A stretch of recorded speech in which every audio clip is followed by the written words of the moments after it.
Perkenalkan, nama lengkap saya Nagita Nin Pratiwidimu. Di sini saya sebagai moderator dan pemateri pertama.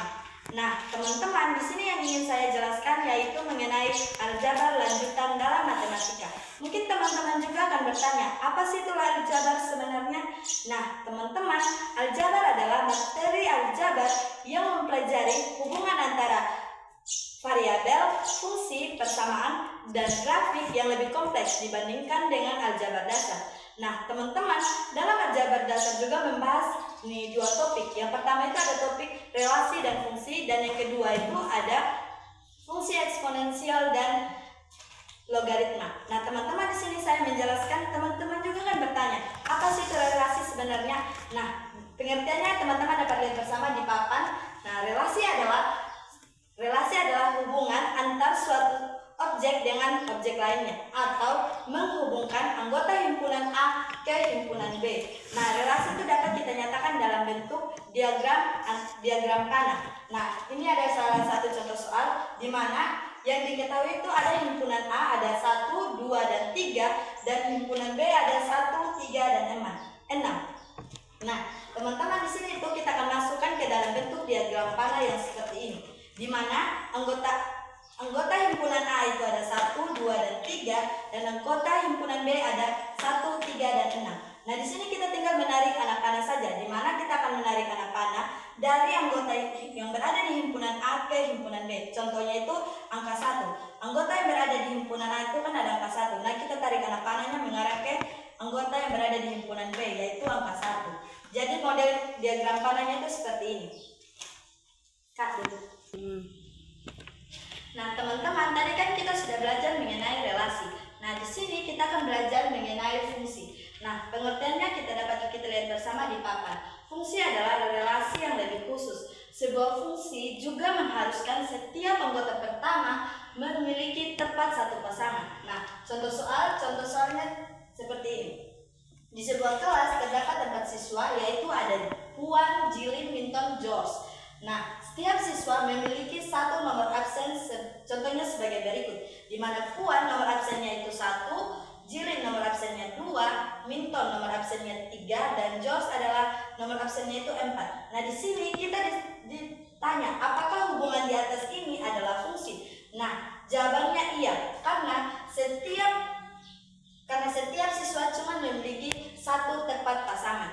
Jadi ini dapat dinyatakan sebagai fungsi. Nah, teman-teman, tadi kan kita sudah belajar mengenai fungsi. Nah, di sini ada yang namanya fungsi linear. Fungsi linear adalah fungsi yang memiliki pangkat tertinggi variabel x sama dengan 1. Nah, bentuk umumnya itu seperti ini. Fx sama dengan ax ditambah b. Nah, supaya penjelasannya lebih dimengerti oleh teman-teman, di sini saya memiliki satu contoh soal. Diketahui suatu fungsi fx sama dengan 2x ditambah 3. Nah, di sini yang ditanya yaitu tentukan nilai fungsi ketika x sama dengan 3. Nah, teman-teman, di sini kan tadi soalnya itu ada fungsi fx sama dengan 2x ditambah 3. Di sini kita tinggal substitusikan saja, dia punya nilai x itu sama dengan 3. Di sini kita tinggal ganti nilai x-nya itu 3. Jadi f3 sama dengan 2 dikali 3 ditambah 3 sama tambah 3 itu F3 sama dengan 6 ditambah 3. Jadi hasilnya itu adalah F3 sama dengan 9. Ini adalah bentuk salah satu fungsi linear. Nah, teman-teman, tadi kan kita sudah belajar mengenai fungsi linear. Nah, di sini juga tuh ada namanya fungsi kuadrat. Fungsi kuadrat adalah fungsi yang memiliki pangkat tertinggi variabel x-nya itu sama dengan 2. Nah, bentuk umumnya itu adalah fx sama dengan ax kuadrat ditambah bx ditambah c. Nah, supaya penjelasannya lebih jelas, di sini saya itu memiliki satu contoh soal, yaitu diketahui ada sebuah fungsi fx sama dengan x kuadrat ditambah 2x ditambah 1. Nah, yang disuruh sini itu adalah kita menentukan nilai fungsi ketika x sama dengan 2. Nah, di sini kita tinggal langsung mensubstitusikan saja. Nilai x-nya itu sama dengan 2, maka f2 sama dengan 2 dipangkat 2 ditambah dengan 2 dikali 2 ditambah 1. maka F2 sama dengan 4 ditambah 4 ditambah 1. Maka hasilnya itu adalah F2 sama dengan 9. Nah, teman-teman, tadi kan kita sudah belajar mengenai fungsi linear, fungsi kuadrat. Nah, di sini kita juga akan belajar mengenai fungsi rasional, di mana fungsi rasional adalah fungsi yang berbentuk pecahan, di mana pembilang dan penyebutnya itu merupakan polinomial, serta penyebutnya juga tidak boleh sama dengan 0. Nah, bentuk umumnya itu seperti ini. Fx sama dengan Px per Qx. Jadi, contoh soalnya itu seperti ini. Diketahui sebuah fungsi Fx sama dengan 1 per X dikurang 2. Nah, di sini kita disuruh untuk menentukan nilai fungsi ketika X sama dengan 5. Nah, jawabannya itu di sini kita tinggal substitusikan saja dia punya nilai itu, nilai X-nya itu sama dengan 5.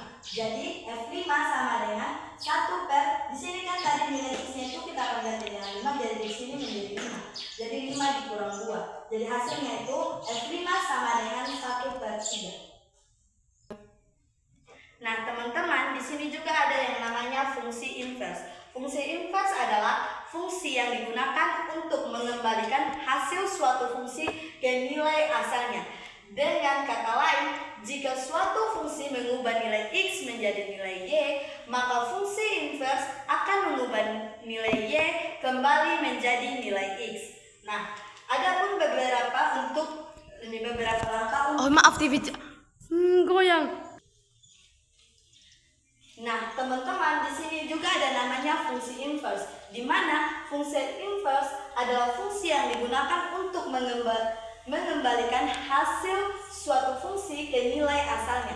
Dengan kata lain, jika suatu fungsi mengubah nilai X menjadi nilai Y, maka fungsi inverse akan mengubah nilai Y kembali menjadi nilai X. Adapun beberapa langkah untuk mencari fungsi inverse. Langkah yang pertama itu adalah kita mengganti fungsi Fx dengan fungsi Y.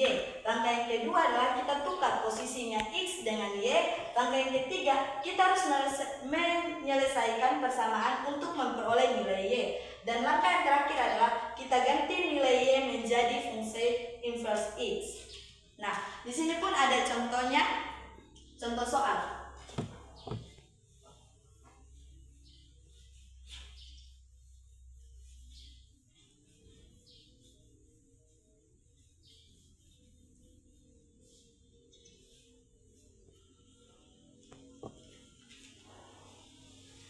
Diketahui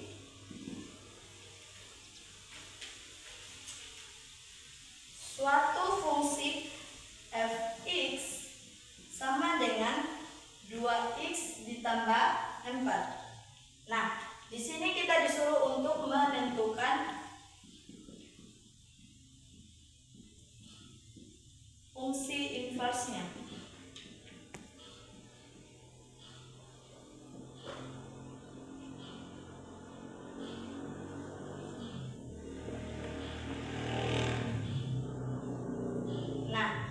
Langkah yang pertama yang harus kita lakukan adalah kita mengubah fungsi Fx, kita mengganti fungsi Fx dengan fungsi Y. Jadi Y sama dengan 2x ditambah 4. Setelah itu, langkah yang kedua adalah kita mengganti posisi. Di sini kita disuruh untuk menentukan fungsi inverse-nya.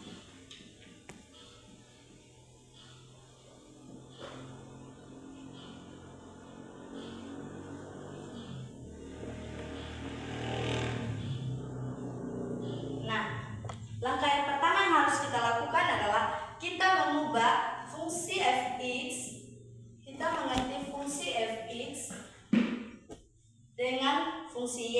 Jadi Y sama dengan 2x ditambah 4. Setelah itu, langkah yang kedua adalah kita mengganti posisi. Jadi baik, saya akan memberikan beberapa contoh soal. Yang pertama itu Fx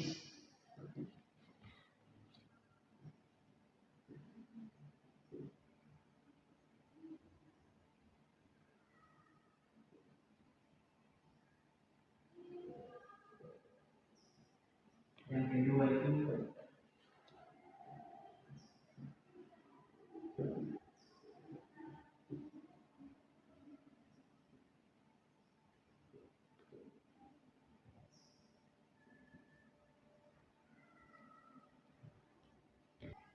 jadi baik. Di sini ada dua contoh soal, yaitu yang pertama itu fx sama dengan 3x pangkat 2 tambah 2x pangkat 3 tambah 10.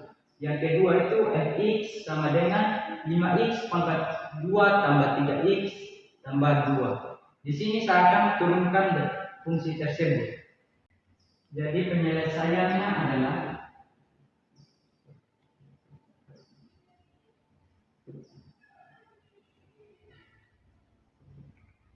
yang pertama itu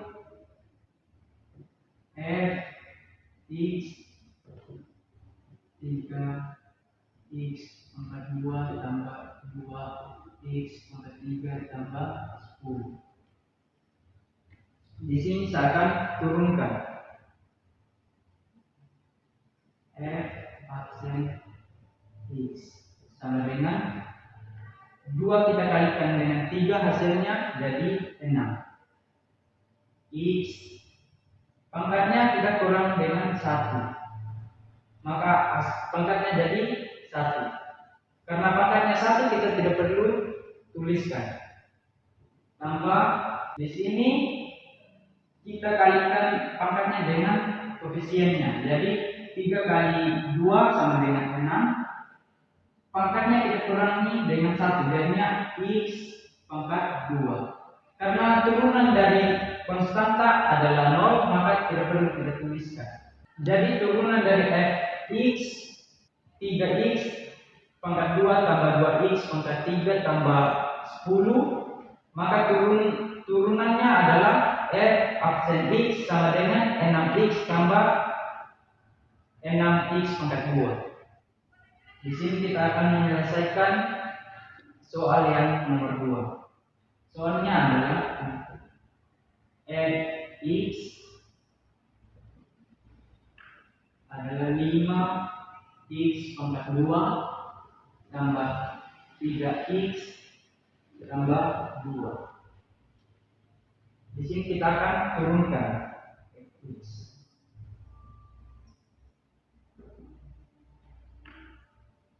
2 kita kalikan dengan 5, hasilnya 10.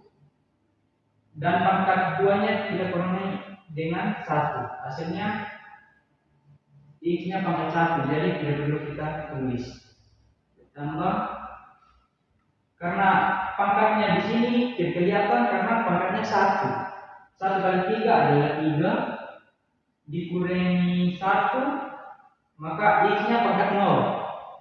Maka setiap bilangan yang di pangkat 0 hasilnya 1. 1 kali 3 hasilnya 3. Dan turunan dari 2 adalah 0. Maka tidak perlu kita tuliskan. Jadi turunan dari fungsi 5x pangkat 2 tambah 3x tambah 2, maka turunannya adalah 10x tambah 3. Sekian hasil penjelasannya saya tentang limit dan turunan. Bila ada kesalahan mohon dimaafkan. Perkenalkan, nama saya Yusra Natia. Di sini saya akan melanjutkan materi tentang proyek dan aplikasi matematika. Sebelum itu kita harus tahu dulu apa itu proyek matematika. Nah, proyek dan aplikasi matematika itu adalah penggunaan ilmu matematika untuk menyelesaikan masalah dalam kehidupan sehari-hari. Matematika tidak hanya dipelajari sebagai teori, tetapi juga digunakan untuk mengumpulkan data, menganalisis informasi, dan membantu mengambil keputusan.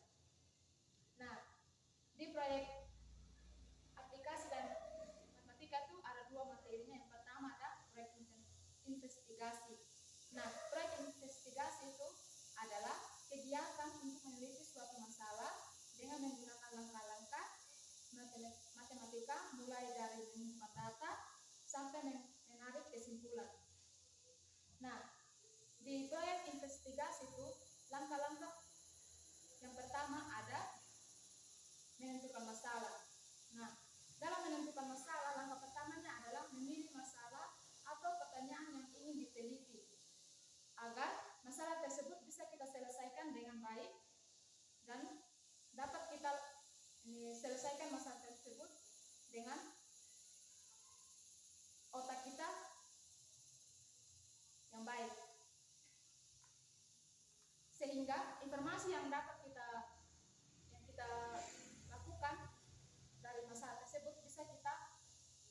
lakukan dalam kehidupan sehari-hari.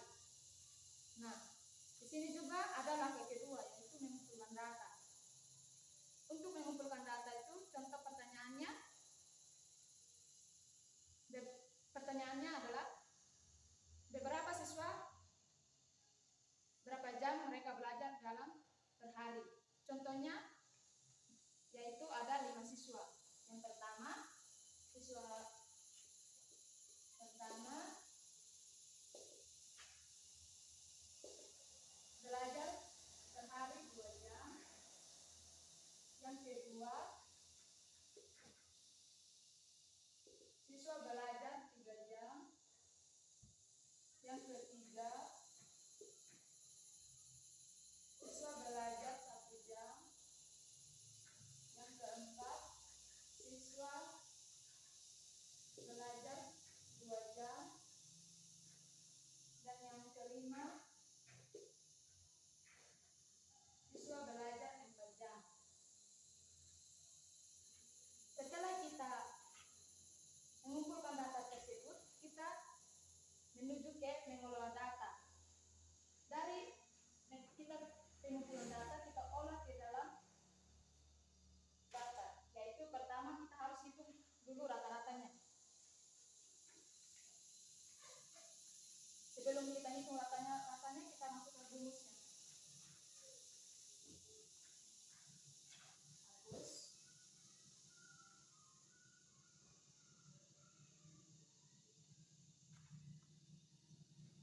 Kita masukkan rumus rata-rata.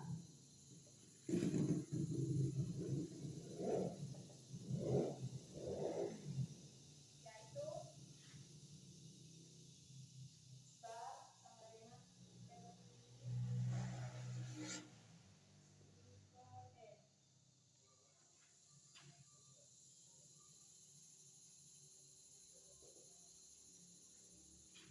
jumlah data tersebut kita masukkan jumlah seluruh data, kita bagikan dengan banyak data.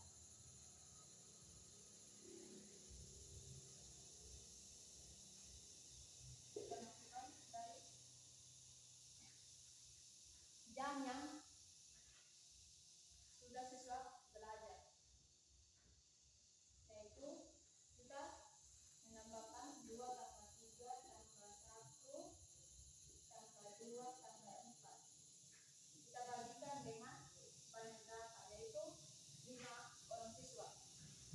Itu yang dimaksud dari banyak data. Sedangkan ini jumlah seluruh data. Kita tambahkan, hasilnya adalah 2 tambah 3 tambah 1 tambah 2 tambah 4 itu hasilnya 12. Kita bagikan dengan 5 dari banyak data tersebut, sehingga hasilnya adalah 2,4 jam. Jadi setelah kita sudah mengelola data tersebut, kita sudah masukkan rumus rata-rata, dan kita menjumlahkan dari pengumpulan data, kemudian kita mengolahnya sehingga kita mendapatkan jumlah seluruh data dan banyak data adalah 2,4 jam dari kegiatan belajar siswa. Kita lanjut lagi pada langkah keempat.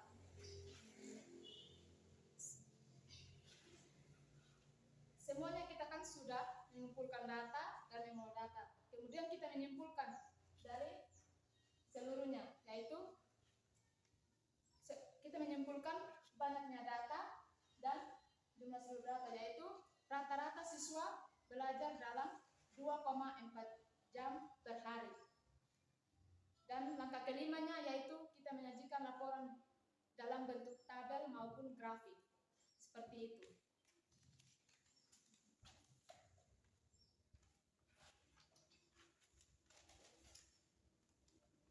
Kita lanjut. Sini juga ada contoh kedua. Sebentar kita hapus dulu.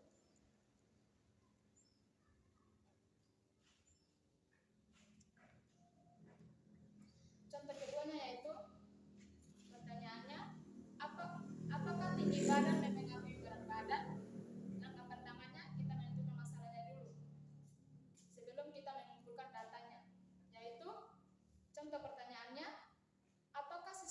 tinggi cenderung memiliki berat badan lebih besar. Dari menentukan masalahnya, kita langsung mengelola datanya, mengumpulkan datanya. Yaitu kita ukur tinggi dan berat badan beberapa siswa dari pertanyaan tersebut. Contoh,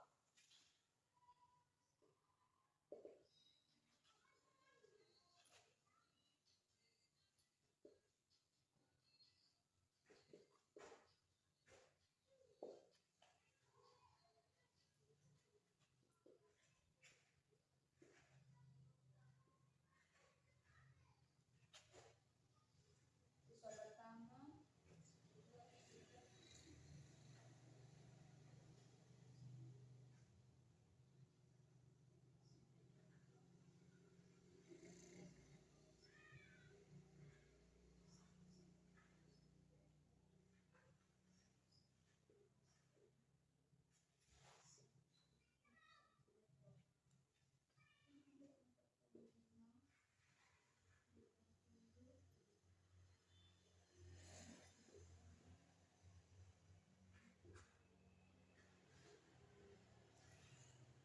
Nah, dari contoh tersebut kita sudah ketahui bahwa siswa pertama memiliki tinggi 150 cm dan berat badannya itu 45.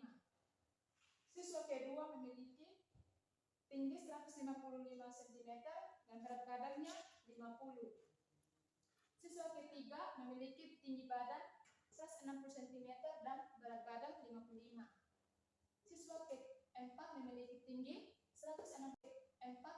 tinggi 165 cm dan berat badannya 58. Dan siswa kelima itu memiliki tinggi 170 cm dan berat badan 65 cm. Nah,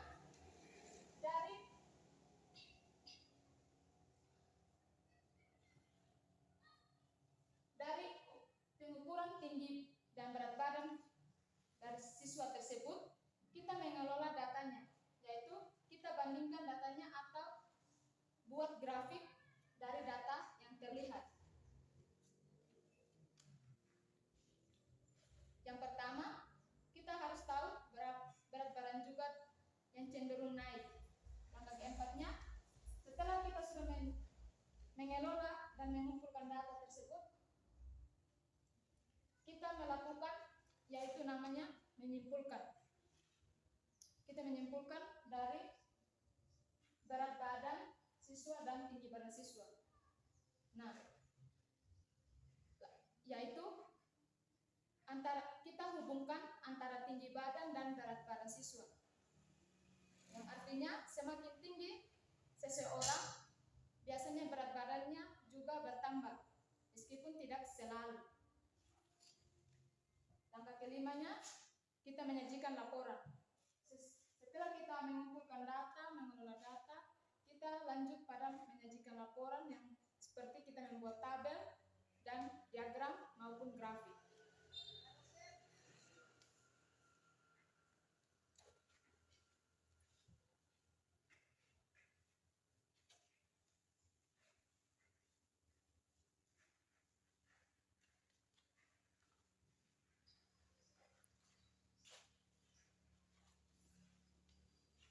Dari proyek investigasi, kita kemudian melanjutkan pada materi yang mengumpulkan data. Mengumpulkan data adalah setelah masalah ditentukan, langkah berikutnya adalah mengumpulkan informasi atau data. Yang contoh pertama, seperti data yang diperoleh melalui survei, wawancara, pengamatan langsung maupun kuesioner. Yaitu sebelum kita melakukan dalam penjelasannya, kita harus tahu dulu apa itu survei. Survei adalah cara mengumpulkan data dengan menanyakan hal yang sama kepada banyak orang. Contohnya, kita menanyakan kepada 30 siswa berapa jam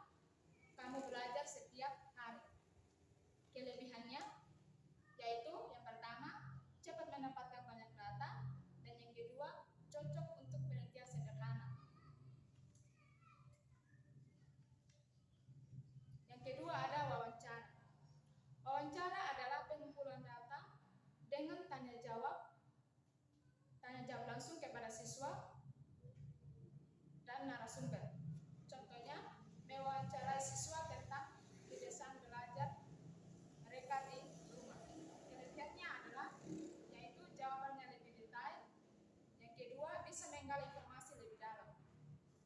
Di sini juga ada pengamatan langsung, yaitu mengumpulkan data dengan melihat atau mengukur objek secara langsung.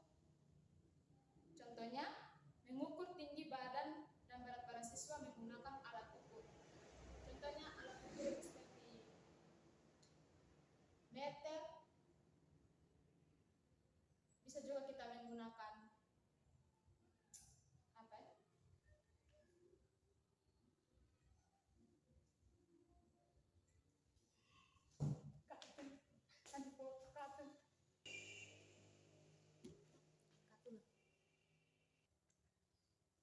Kita lanjut pada pengamatan langsung, yaitu pengamatan langsung adalah mengumpulkan data dengan melihat atau mengukur objek secara langsung. Contohnya mengukur tinggi badan dan berat badan siswa menggunakan alat ukur. Contohnya alat ukur itu seperti stadiometer, mikrotous, dan penggaris dingin. Sedangkan berat badan yaitu timbangan. Kelebihan dari mengukur tinggi badan dan berat badan siswa yaitu kita bisa mendapatkan data yang lebih akurat dan juga tidak hanya bergantung pada jawaban responden.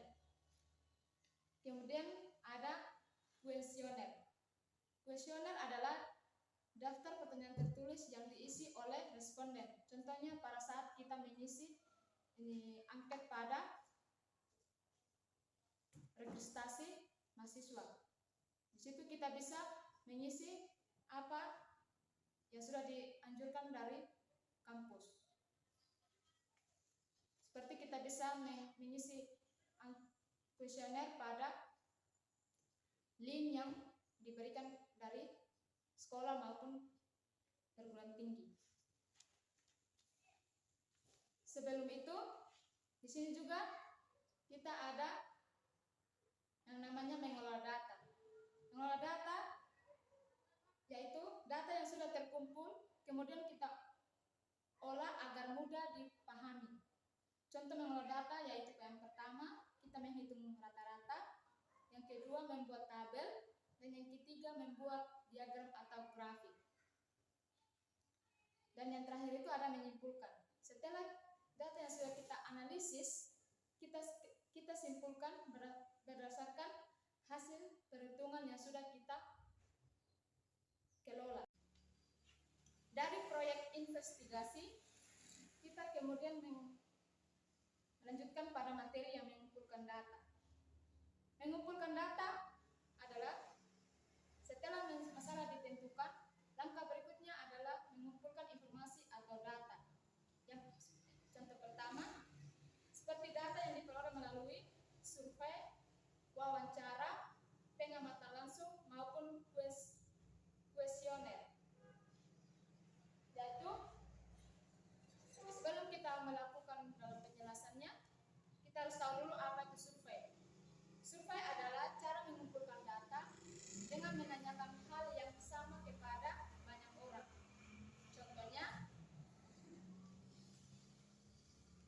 Contohnya, kita menanyakan kepada 30 siswa berapa jam kamu belajar setiap hari. Kelebihannya yaitu yang pertama, cepat mendapatkan banyak data, dan yang kedua, cocok untuk penelitian sederhana. Yang kedua ada wawancara. Wawancara adalah pengumpulan data dengan tanya jawab langsung kepada siswa dan narasumber. Contohnya, mewawancarai siswa tentang kebiasaan belajar mereka di rumah. Penelitiannya adalah yaitu jawabannya lebih detail.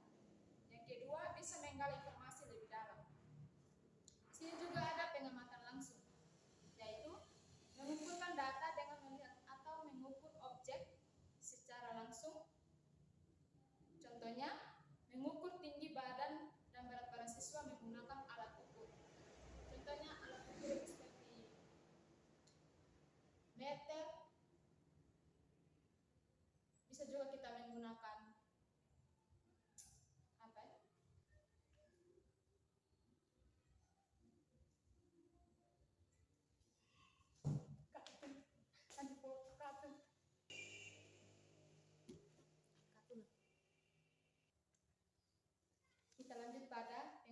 langsung.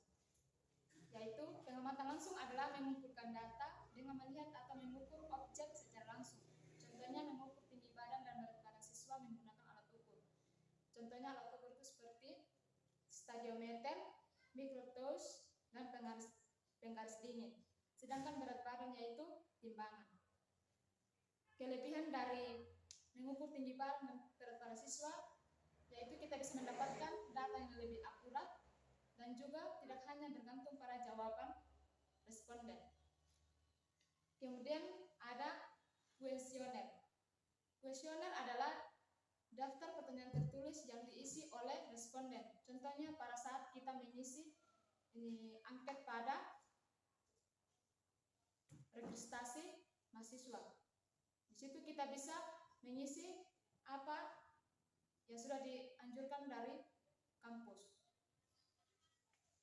Seperti kita bisa mengisi kuesioner pada link yang diberikan dari sekolah maupun perguruan tinggi. Sebelum itu, di sini juga kita ada yang namanya mengolah data. Mengolah data yaitu data yang sudah terkumpul kemudian kita olah agar mudah dipahami. Contoh mengolah data yaitu yang pertama kita menghitung rata-rata, yang kedua membuat tabel, dan yang ketiga membuat diagram atau grafik. Dan yang terakhir itu ada menyimpulkan. Setelah data yang sudah kita analisis, kita simpulkan berdasarkan hasil perhitungan yang sudah kita kelola.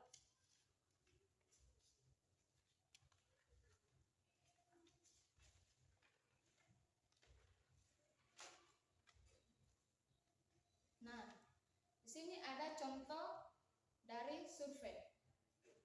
Contoh dari survei diketahui bahwa rata-rata siswa belajar 2 jam per hari. Kesimpulannya, kita harus sesuai dengan data yang kita peroleh dari yang sudah kita survei pada siswa tersebut. Setelah kita survei, kita menyajikan laporannya, yaitu tahap terakhirnya adalah menyusun hasil penelitian dalam bentuk laporan atau presentasi seperti saat ini. Kita menyajikan laporannya itu yang laporan biasa yang berisi yaitu yang pertama tujuan penelitian, yang kedua data, yang ketiga analisis, hasil analisis, dan yang keempat itu kesimpulan. Setelah kita mengumpulkan data, mengelola dan menganalisis data, kita kemudian menyajikan laporan dari kita menyusun hasil penelitian dalam bentuk yang sudah saya beritahu tadi, yaitu yang pertama tujuan penelitian, data, hasil analisis, dan kesimpulan. Nah, proyek investigasi kita sudah mengetahui dalam bentuk contoh-contoh dan penjelasannya. Di sini juga ada yang kedua, aplikasi matematika dalam kehidupan sehari-hari. Nah, sebelum kita melanjut materi berikut, kita harus tahu apa itu aplikasi matematika dalam kehidupan sehari-hari. Nah, matematika itu sangat berguna dalam kehidupan sehari-hari karena membantu manusia menghitung, mengukur, dan menganalisis berbagai hal. Contoh yang pertamanya itu aplikasi matematika, yaitu yang pertama menghitung diskon belanja. Itu contoh pertama dalam aplikasi matematika.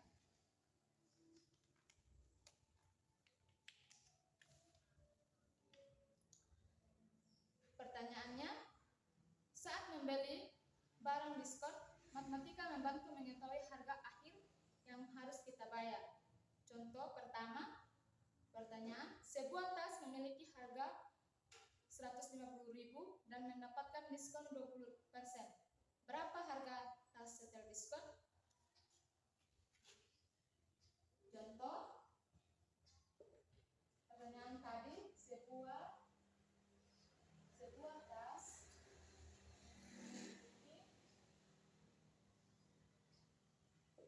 memiliki harga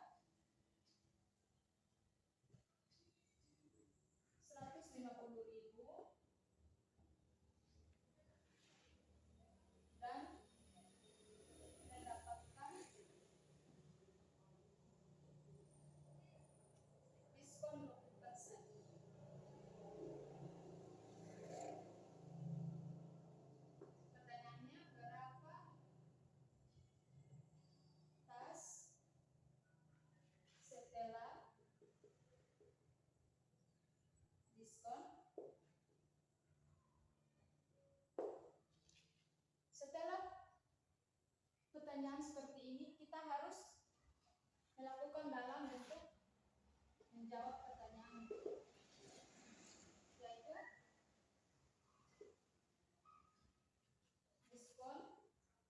diskon dari 20%, diskon dari 20% kita kalikan dengan harga tas 150.000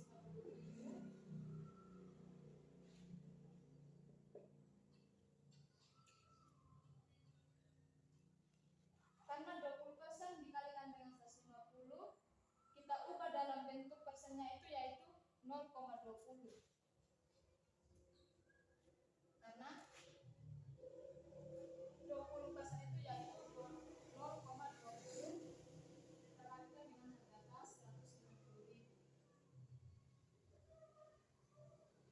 0,20 dikalikan dengan harga tas 150.000 yaitu hasilnya 30.000. Nah,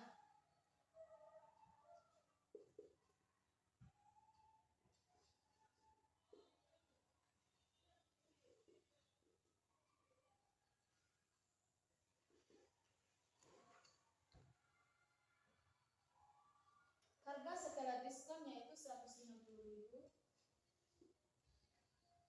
Kita kurangkan hasil yang kita sudah dapatkan yaitu 30.000. Yaitu hasilnya adalah Rp 120.000.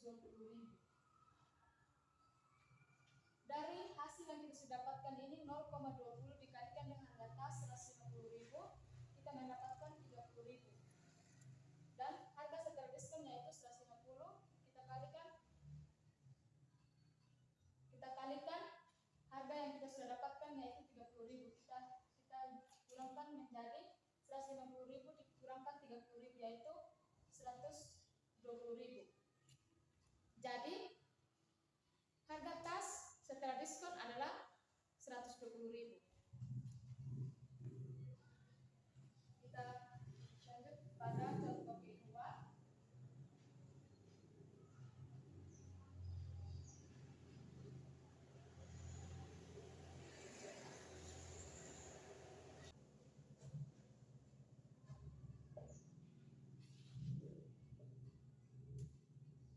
Harga sepatu adalah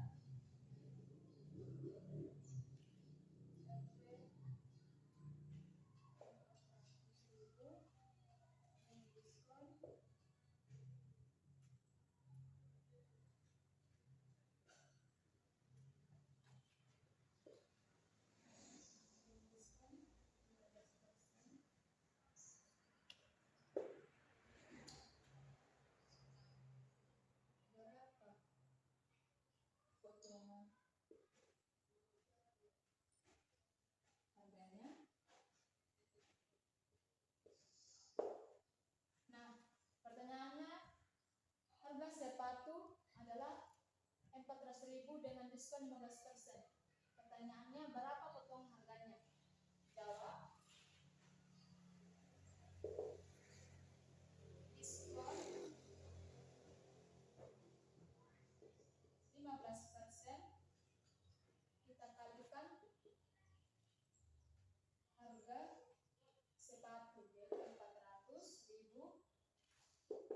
Setelah kita kalikan 15% dikalikan 400 dan 15% sudah bisa dikalikan dengan 400, kita ubah 15% ini dalam bentuk 0,15. Maka 0,15 ini kita kalikan dengan sepatu 400.000. Maka hasilnya adalah 60.000.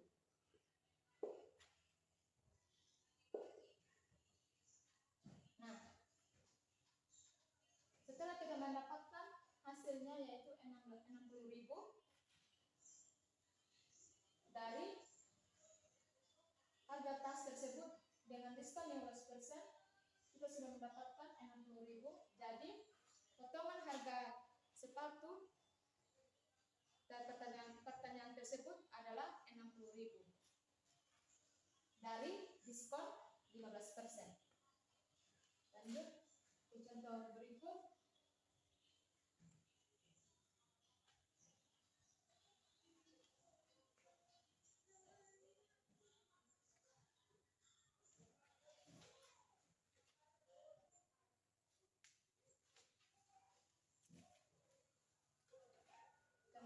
ketiga ada sebuah jaket dijual Fp 250.000 dengan diskon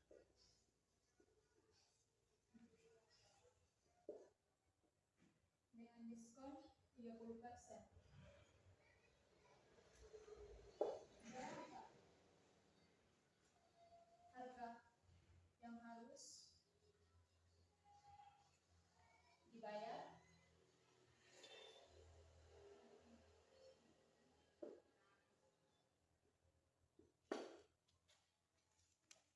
Jawab.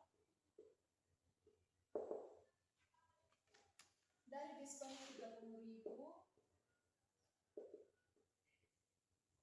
kita kalikan dengan harga sebuah jaket yang dijual dengan harga 250.000.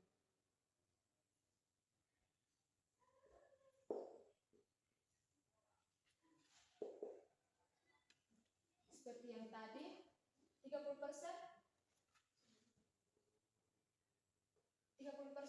tidak bisa dikalikan dengan 250, maka 30% ini kita ubah dalam bentuk 0,30. Maka 0,30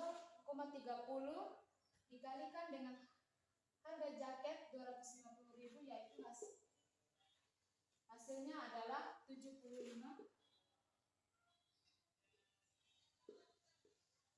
yaitu hasilnya 75.000. Harga akhir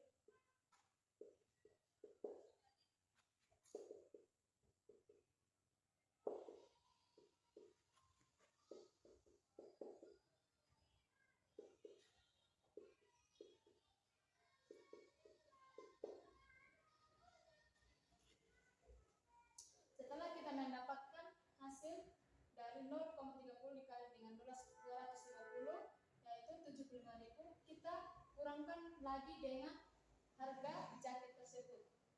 Maka 250.000 kita kurangkan dengan harga yang kita sudah dapatkan, yaitu 75.000, maka hasilnya adalah 175.000. Jadi harga yang harus dibayar pada jaket tersebut yaitu 175.000.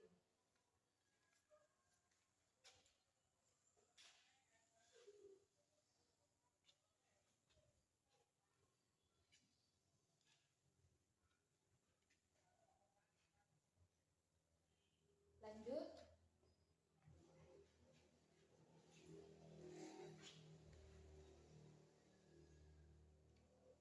Kita sudah menghitung tentang diskon. Yang kedua, kita lanjut pada mengukur luas tanah, yang pada proyek aplikasi matematika. Mengukur luas tanah.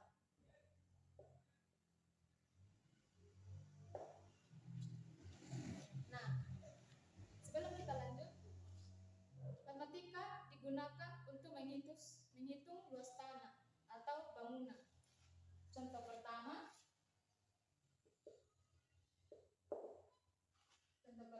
tentang persegi panjang.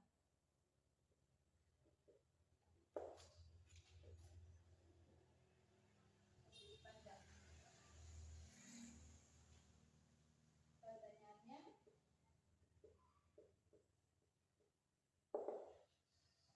sebuah tanah berbentuk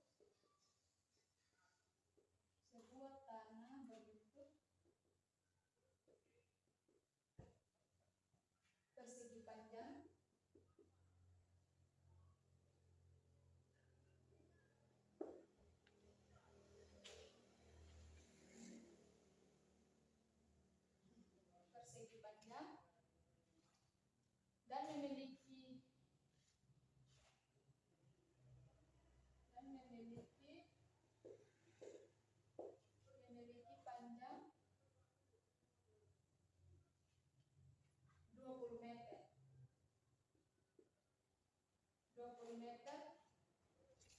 dan lebarnya yaitu 15 meter. Pertanyaannya, berapa luas tanah tersebut?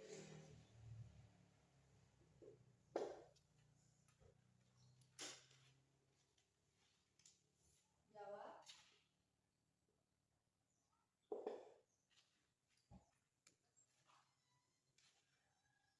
Rumus luas persegi panjang yaitu L sama dengan, sebelum kita mengerjakannya kita harus masukkan rumus terlebih dahulu, yaitu L dikali P, L sama dengan P dikali R. Keterangannya yaitu sebelum kita mengerjakannya kita harus masukkan rumus terlebih dahulu, yaitu L dikali P, L sama dengan P dikali R. Keterangannya yaitu L ini sama dengan luas, P ini yaitu panjang, dan R ini yaitu lebar. Setelah kita menentukan rumus, kita masukkan angkanya, yaitu L sama dengan 20 dikalikan dengan 15. Kenapa bisa 20 dikali 15? Karena 20 ini dari hasil dari panjang tanah yaitu 20 meter, sedangkan 15 ini kita dapat dari lebar tanah tersebut yaitu 15 meter. Setelah kita masukkan angkanya yaitu 20 dikali 15, maka kita mendapatkan hasilnya yaitu 30 meter kuadrat. 300 meter kuadrat. Karena 20 ini kita kalikan dengan 15, maka hasilnya adalah 300 meter kuadrat. Jadi luas tanah tersebut adalah 300 meter kuadrat.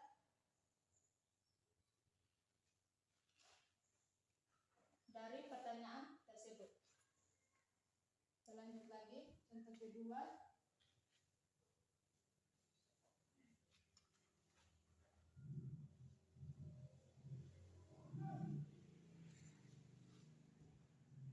Contoh kedua tentang persegi.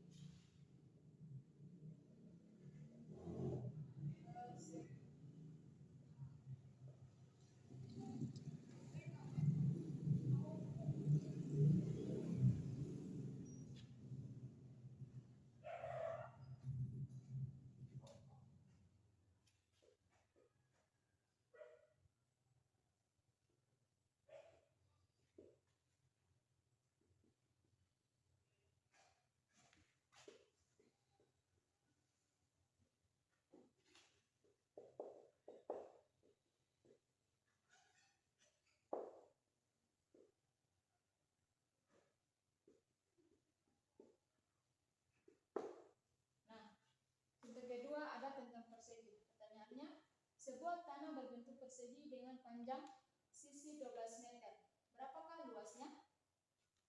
Jawab. Rumus luas persegi yaitu L sama dengan S kali S. Sisi kali sisi. Setelah kita menentukan rumus tersebut, kita masukkan angkanya, yaitu L sama dengan 12 dikali dengan 12. L sama dengan 144 cm kuadrat. Kenapa bisa 12 dikali 12? Kenapa bisa 12 dikali 12? Karena rumus tersebut adalah L sama dengan S kali S. Maka kita mengalihkan 12 tersebut dengan 2 kali, yaitu 12 kali 12, karena rumusnya tersebut yaitu S kali S, sisi kali sisi. Maka 12 meter ini kita kalikan nanti dengan 12 meter, maka hasilnya adalah 144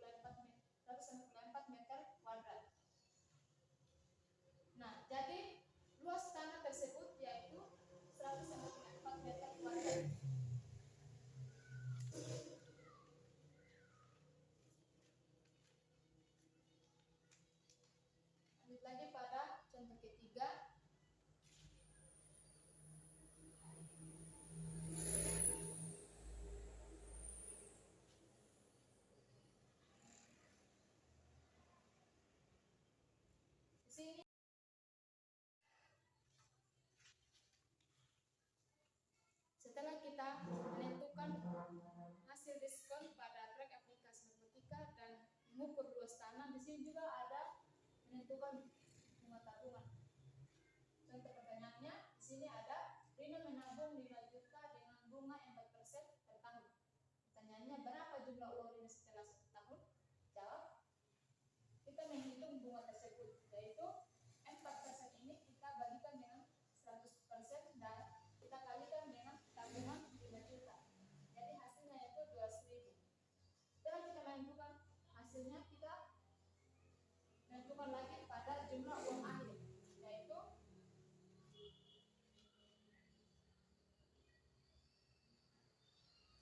yaitu 5 juta 5 juta kita tambahkan dengan hasil yang kita dapat yaitu 200.000. Maka setelah kita menentukan jumlah uang akhir yaitu 5 juta ditambahkan dengan 200.000 dari hasil yang kita dapatkan, maka hasilnya adalah 5.200.000. Nah, jadi uang Rina setelah 1 tahun menjadi 5.200.000 rupiah dalam ia menabung. Lanjut lagi.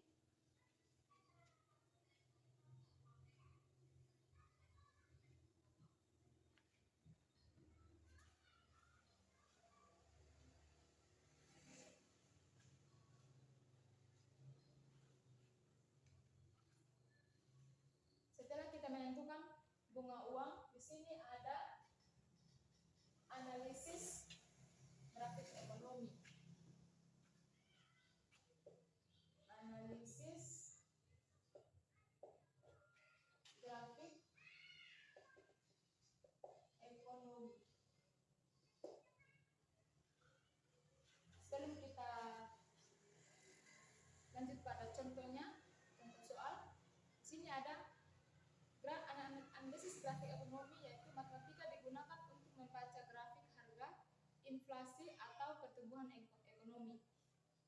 Dengan grafik kita dapat melihat yang pertama kenaikan harga, kedua penurunan penjualan, dan ketiga ada perkembangan ekonomi.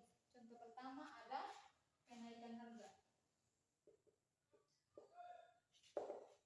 Kenaikan harga.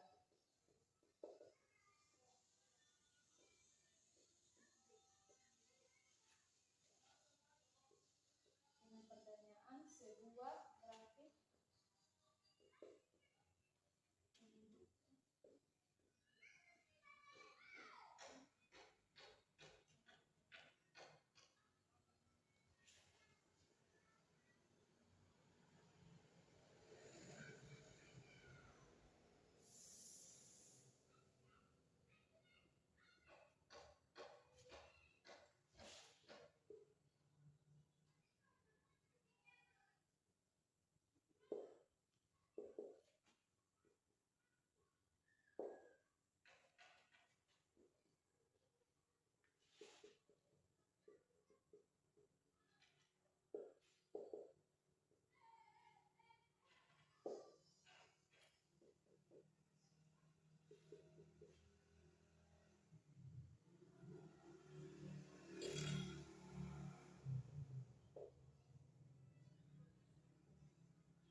sini ada sebuah grafik menunjukkan harga beras selama 4 bulan.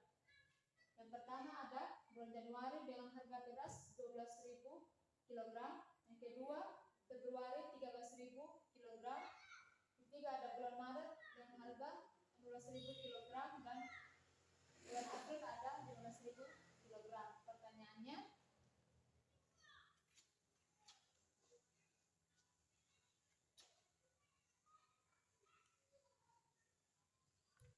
Pertanyaannya, pertama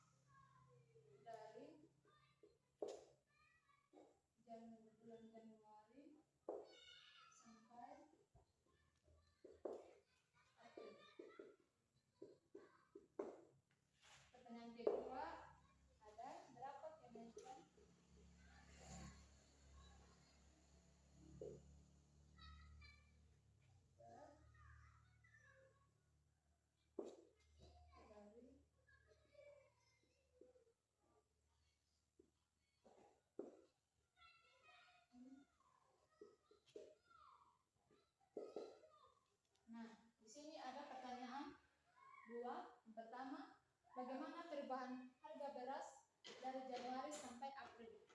Yang kedua, ada berapa kenaikan harga dari Januari ke April. Jawab.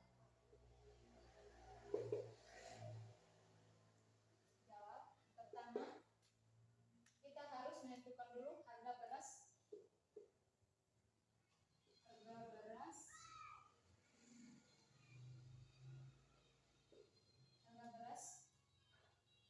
naik setiap bulan. Dan kedua, kenaikan harga.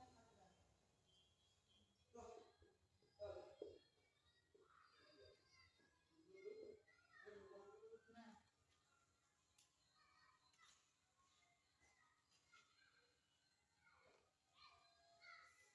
karena pertanyaan di sini kan, bagaimana perubahan harga beras dari Januari sampai April dan berapa kenaikan harga dari Januari ke April. Maka bulan April itu harganya 15.000.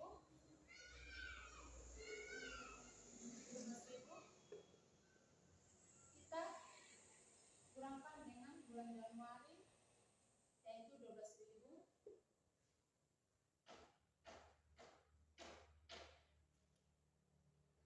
Maka 15.000 ini dari bulan April dan 12.000 ini dari bulan Januari, kita kurangkan menjadi 3.000.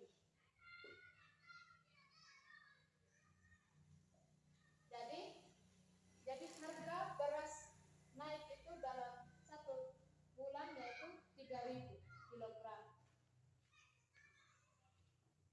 Lanjut lagi pada contoh kedua.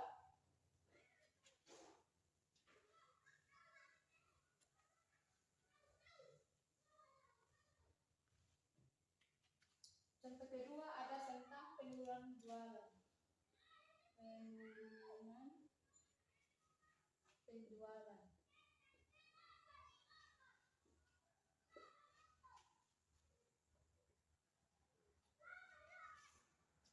Di sini ada data penjualan toko selama 3 bulan.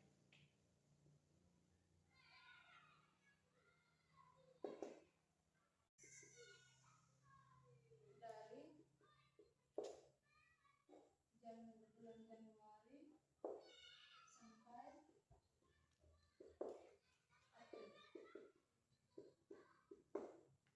Pertanyaan kedua, ada berapa kenaikan dari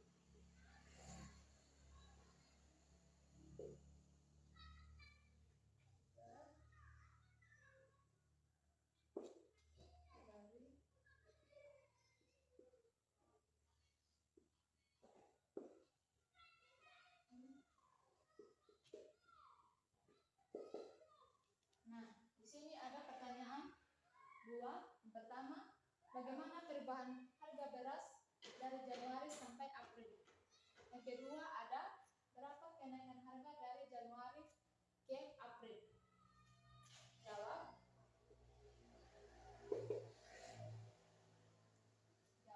Pertama, kita harus menentukan dulu harga beras. Harga beras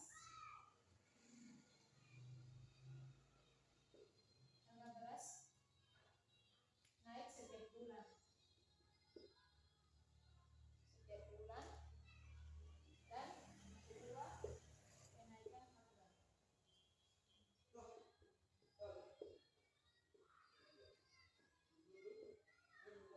Nah,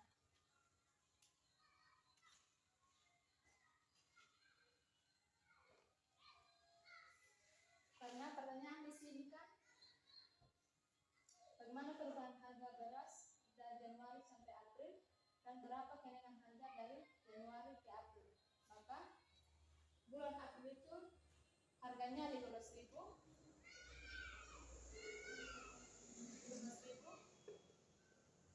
Kita kurangkan dengan bulan Januari yaitu 12.000.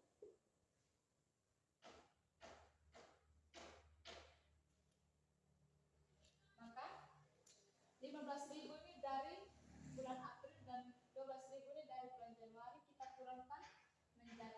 3.000.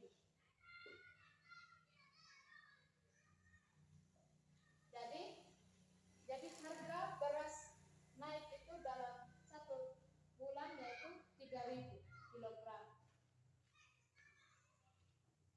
Lanjut lagi pada contoh kedua.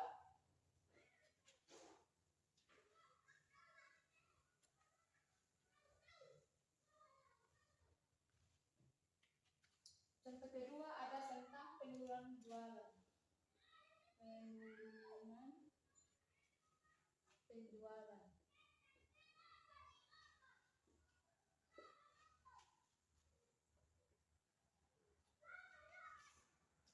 Di sini ada data penjualan toko selama 3 bulan.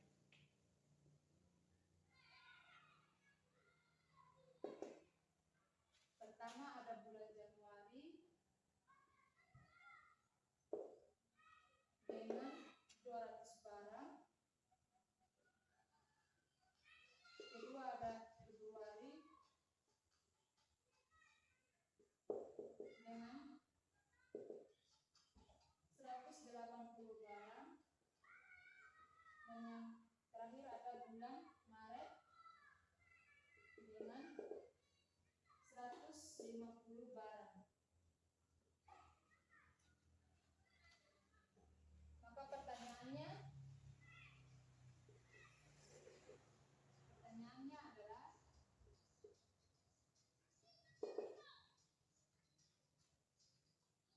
apakah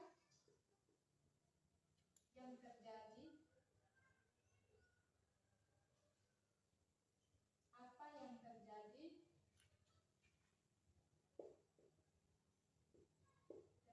pada penjualan.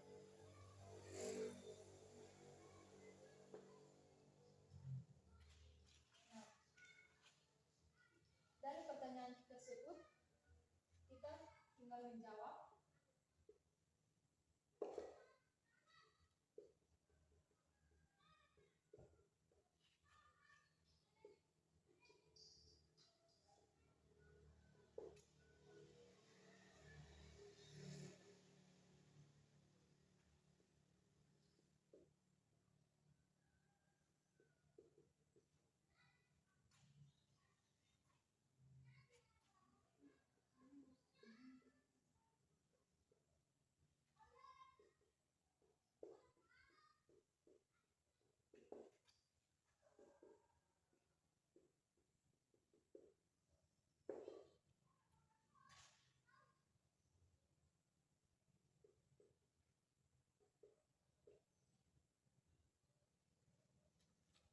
Nah,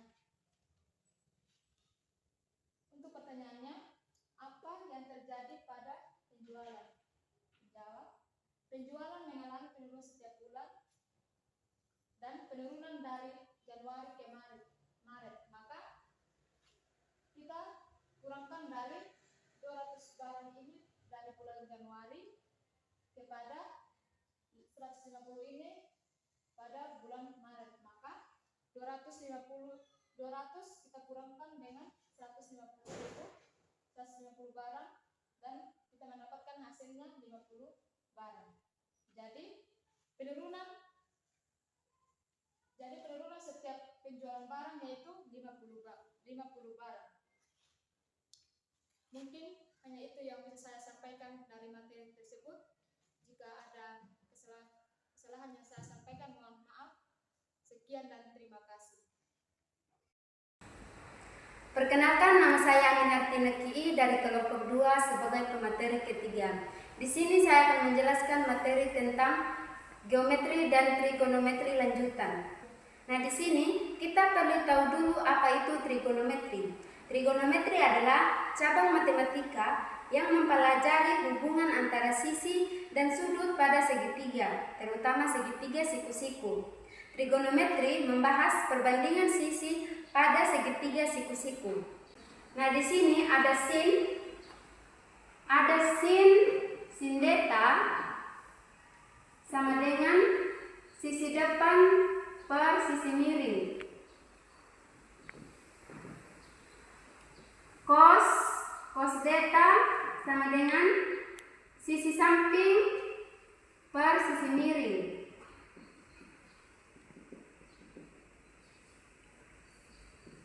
Tan theta sama dengan sisi depan per sisi samping.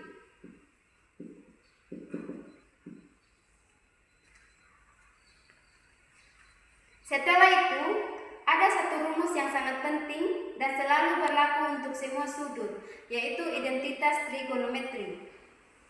Sin kuadrat theta tambah cos kuadrat theta sama dengan 1. Artinya, untuk satu sudut yang sama, jika kita mengkuadratkan nilai sinnya, lalu mengkuadratkan juga nilai cosnya, kemudian dijumlahkan, hasilnya tetap bernilai 1.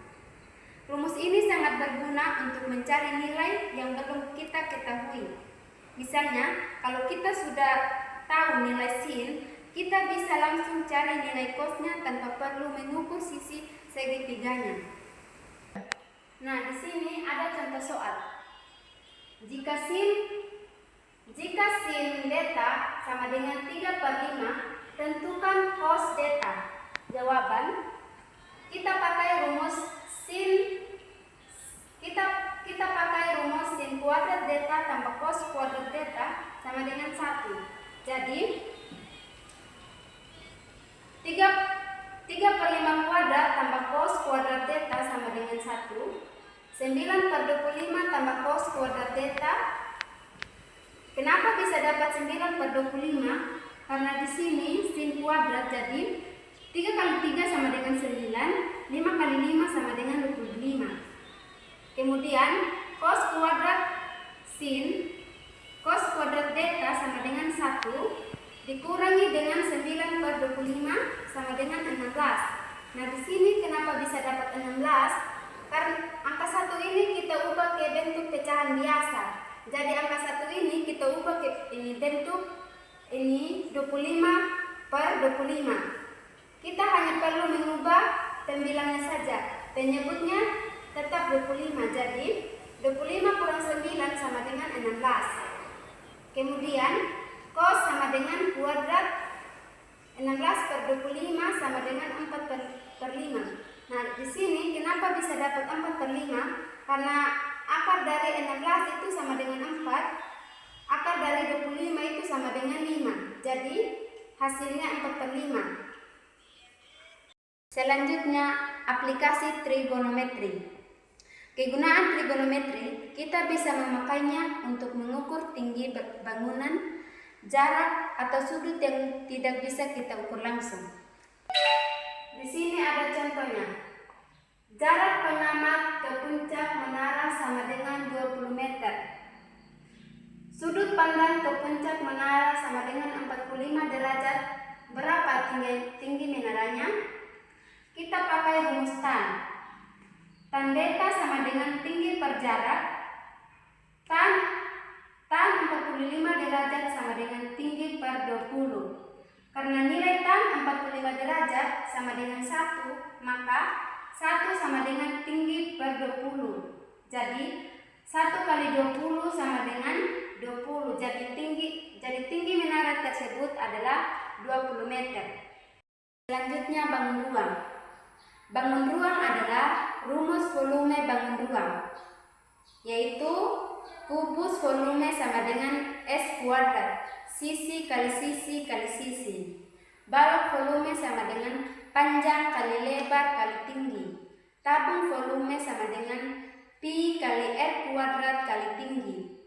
Kerucut volume sama dengan 1/3 kali pi kali R kuadrat. Ada contoh soal bola. Jika jari-jari bola sama dengan 6 cm, berapa volumenya? Jadi jawabannya, diketahui jari-jari bola sama dengan 6 cm, ditanya berapa volume bola. Jadi di sini itu kita pakai rumus volume bola. Jadi volume sama dengan 4/3 dikali dengan pi kali dengan R kuadrat.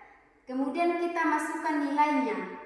Volume sama dengan 4/3 kali pi kali 6 kuadrat sama dengan 4/3 kali pi kali dengan 216 sama dengan 288 pi.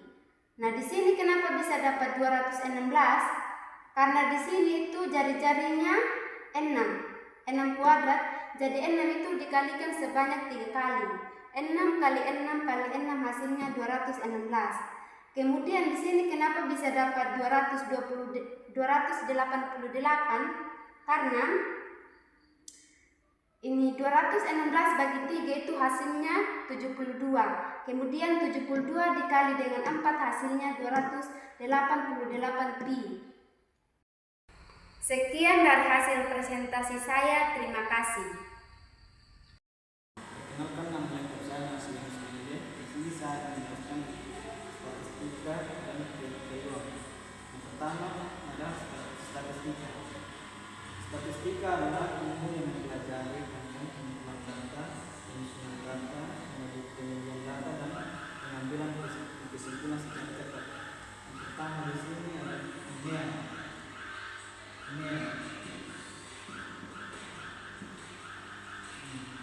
Di sini ada ilmiah, yaitu ilmiah sama dengan jumlah data,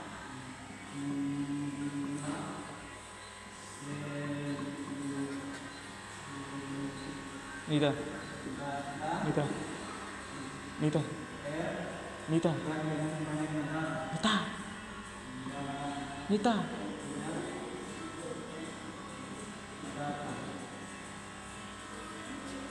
Contohnya di sini adalah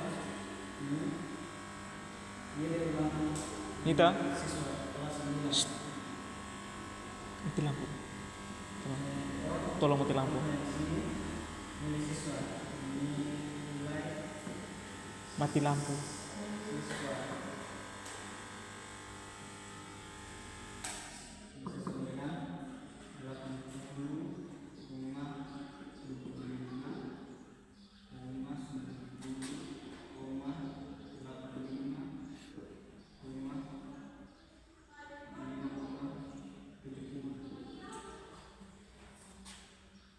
nah ini penyelesaian di sini adalah jumlah data, yaitu terlebih dahulu jumlah data ini sendiri data, yaitu sudah tahu 80 tambah 85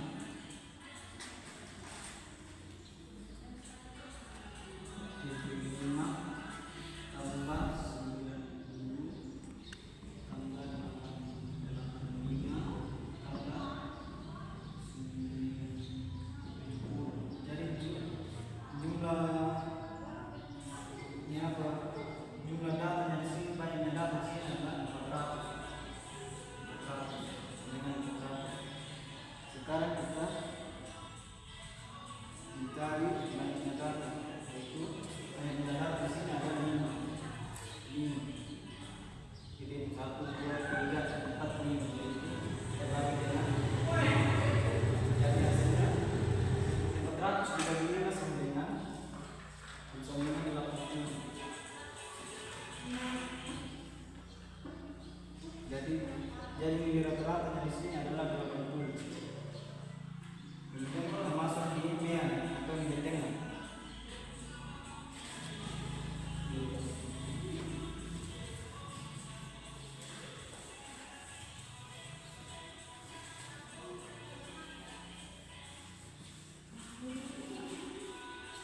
Masuk di nilai tengah. Median adalah nilai yang berbeda tetapi di tengah setelah data diurutkan. Contohnya di sini. Contoh 12. Contoh data di sini. 12 koma 15 koma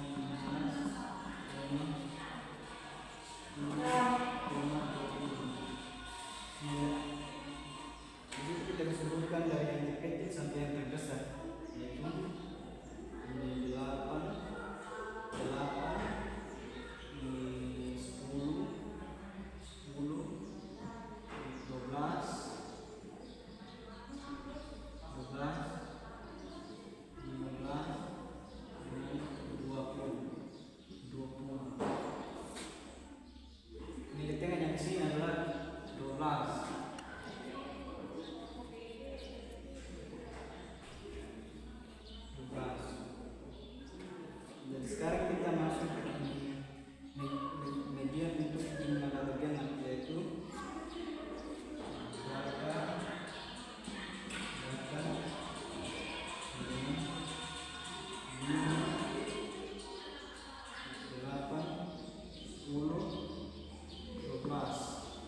sama dengan 8 tambah 10. Jadi 8 tambah 10 per 2 sama dengan 2 sama dengan 10. 9 sama dengan 9. Jadi mediannya di sini adalah 9. Sekarang kita masuk di modus.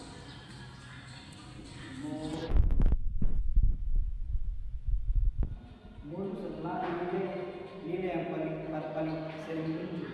Contoh di sini.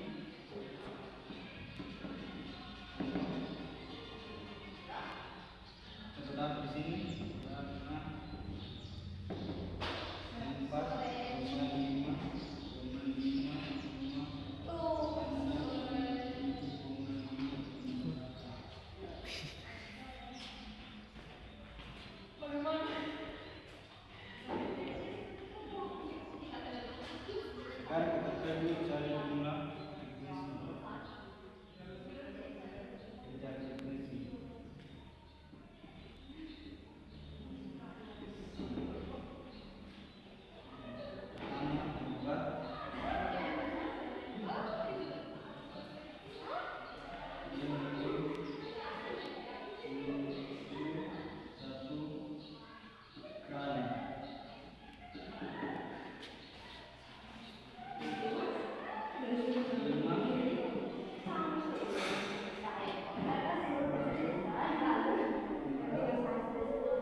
2 titik cenderungnya naik. Artinya semakin lama belajar ini cenderung semakin tinggi. Sekarang kita masuk di 2 yaitu koreksi.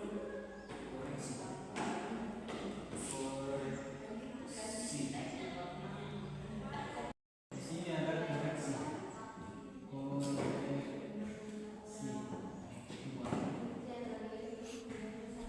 Koreksi adalah di mana buat kata lemah yang benar. Pertama di sini koreksi positif. Koreksi positif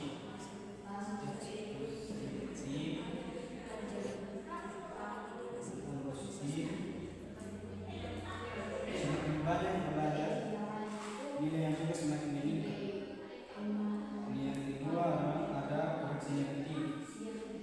Ini semakin lama bermain game, maka nilainya itu semakin minimum. Yang ketiga, tidak boleh berkorelasi, tidak boleh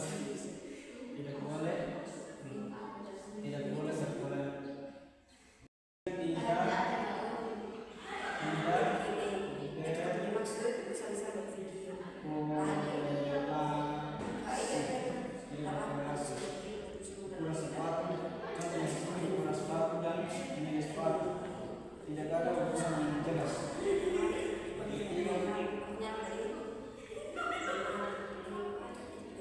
Kita masuk pada periode.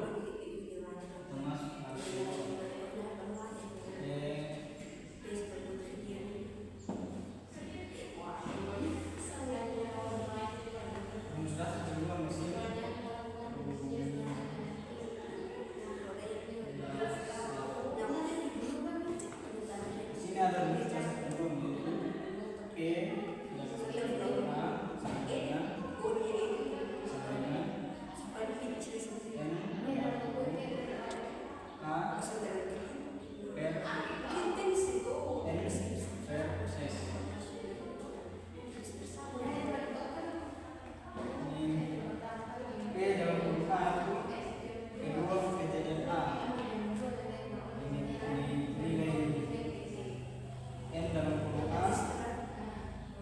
banyaknya kejadian yang diinginkan, sedangkan nilai N dalam konteks banyaknya seluruh kemungkinan. Contohnya di sini.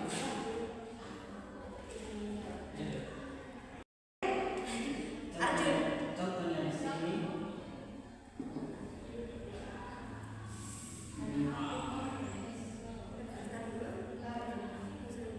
Tentukan peluang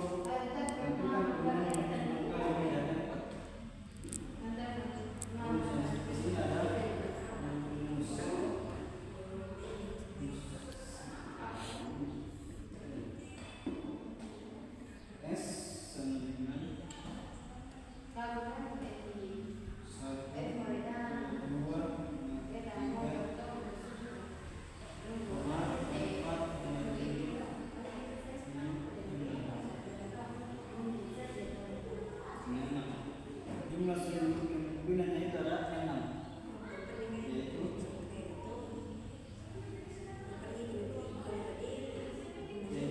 ini N per S jumlah seluruh kemungkinan 6. Apa yang menjadi pertimbangan nilai A, yaitu 6, N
Sekian dari saya akan